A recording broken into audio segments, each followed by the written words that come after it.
Hi, this is Mike, and welcome back to 5 Minutes of Fantasy Sports.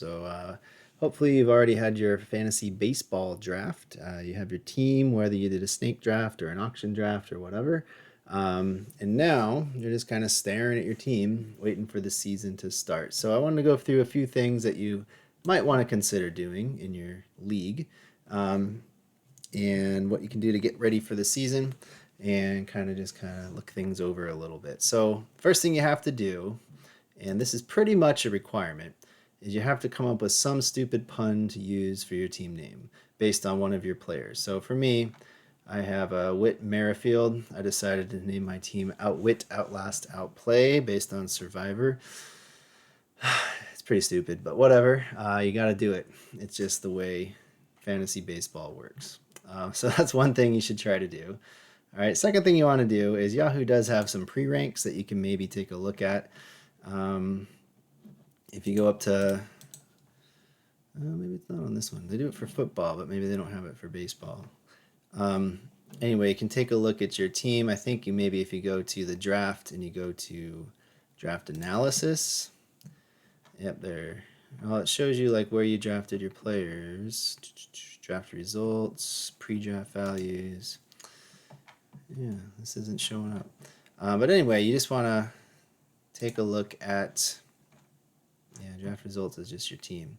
Um, so anyway, it's tough to know if you have a good team or not, like based on some of the players that are kind of borderline. So what you might want to do is you can go over to the players tab, and you can, if you have this on your app on your phone, it's really easy to see the transaction trends. But to find transaction trends on the computer, you want to go to research and then you want to go to transaction trends. And that shows you just what other people are doing.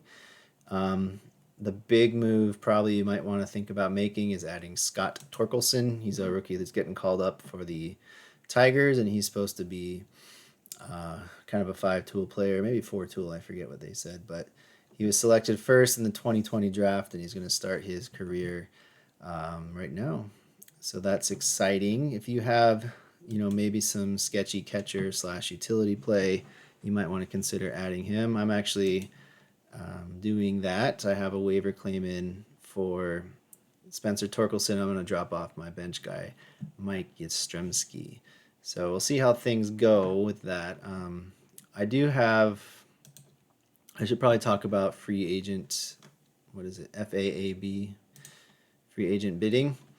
Basically, you have a waiver budget, and what you can do is if there's a player you want to add who gets dropped by another team, you have to decide how much you think that player is worth out of your $100. So, what I did, I'll just show you how it worked. I decided I was going to add this guy, Spencer Torkelson, and I'm going to drop Mike Yastrzemski. It gives me the option to put a bid. So in my league, you can bid $0, which is basically just going to go by waiver wire priority. But if you wanted to put some money on it, if you think other people are going to try to add this person, then you might want to maybe raise it up to 1 or 2 or 5 or 10, whatever you think. In one of my leagues, I had a guy, so it's an AL only league. So AJ Pollock came over from the Dodgers, and he joined the White Sox in a trade, and he used all $100 on AJ Pollock. So, I like AJ Pollock. I'm a Dodgers fan myself outside of fantasy, but is he worth all of your budget? Probably not. So anyway, just be careful because this money is supposed to last you the rest of the season. If you're an AL only or an NL only league, sometimes what will happen is near the end of the season, trade deadline, players will switch leagues, and sometimes it's some big names. Like for example, I think it was Max Scherzer, and Trey Turner was NL, but sometimes big players will switch leagues, and if you have your budget left, you can use it on them. If not, you can use it on someone else. But just keep that in mind. Sometimes it might be worth it. So take a look over at the transaction trends. Everybody sometimes is smarter than one person, sometimes not. So you might want to take a look at the people that you have available. Another suggestion I'd make if you have an IL, Dustin May. He's throwing, he's still a ways away from starting, but he's out there. Mike Soroka, I don't know what's going on with him. I haven't looked. But you can also take a look if you want to know your league settings. So the way to get there is you just go to league and then you go down to settings. And you want to see the positions here. So for my league, we have all these spots, and then we actually have 4 IL spots, which I'm not using right now. So if you want, you can add some players and just stash them on your IL, maybe 2, because you do want to give yourself some roster flexibility if someone does get injured. But when you do that, you're kind of waiting on people who could be game changers when they come back if they're available on IL. So something to consider doing if you have some players who are kind of on the fringe of being rostered, you might want to consider that. Yeah, so basically you want to have your solid position. So for me, I put most of my draft money into my offense. So I think I have a pretty loaded offense.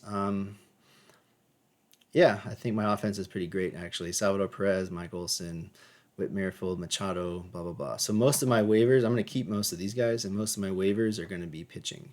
I have Shane Bieber, and then I have Jose Berrios, but that's about it as far as solid pitching.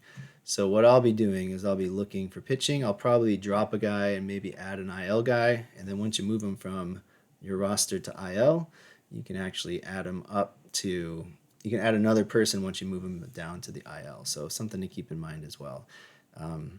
Yeah, for me, I'm trying to win maybe 3 pitching categories a week, and then hopefully with my hitting, I'll be able to win way more than that in hitting. There's 6 hitting categories and 5 pitching in this league, so I felt it was better to focus on the offense with a chance of getting more. So I got Mullins for stolen bases. I got Merrifield. Machado actually gets quite a few, but hitting hopefully is something that's solid. So anyway, a few suggestions. Make sure you have the corny name. Look over the transaction trends and then kind of look over your team and figure out which position players you might be able to drop to add some guys who get hot off of waivers. And that's it for today. Thanks, everyone. Hope your day's going well.